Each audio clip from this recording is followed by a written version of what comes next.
what would happen if we put all the Greek gods in a modern term and we saw their collapse? That's what you get with Netflix's KAOS. You had me when Jeff Goldblum was going to be playing a Greek god because we all loved him in Ragnarok. So now he's playing Zeus, and a paranoid Zeus at that? I'm in. It was just really nice to see this like different perception, this more modern perception of it. Also, it was in Crete. That was the last, like, well, prior to Barcelona, my last holiday. So I was like, oh my God, I was totally there in Heracliki. I still can't pronounce the name. But it was an amazing story about the Greek gods and their downfall and all these different sides to them. Like, for example, the fact that Persephone was actually in love with Hades. Like, nobody really talks about that. And it's like, oh my God, like, wow. And it places all these deep emotions into these characters that just kind of feel like really distant, and it's an accurate depiction of them. It's not like where you have Percy Jackson, it's like loosely based on. The thing that I think was quite interesting about Billie Piper's performance as an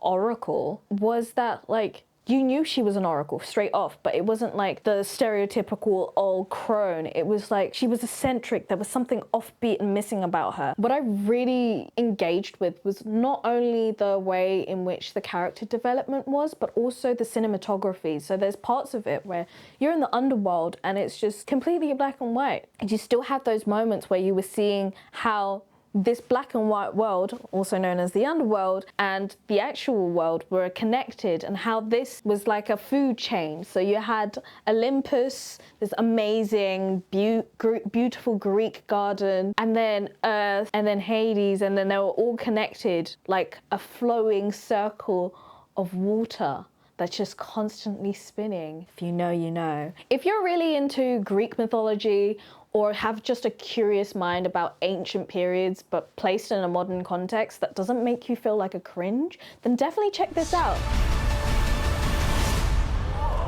They put poop all over our statue. Why would you think that that's funny?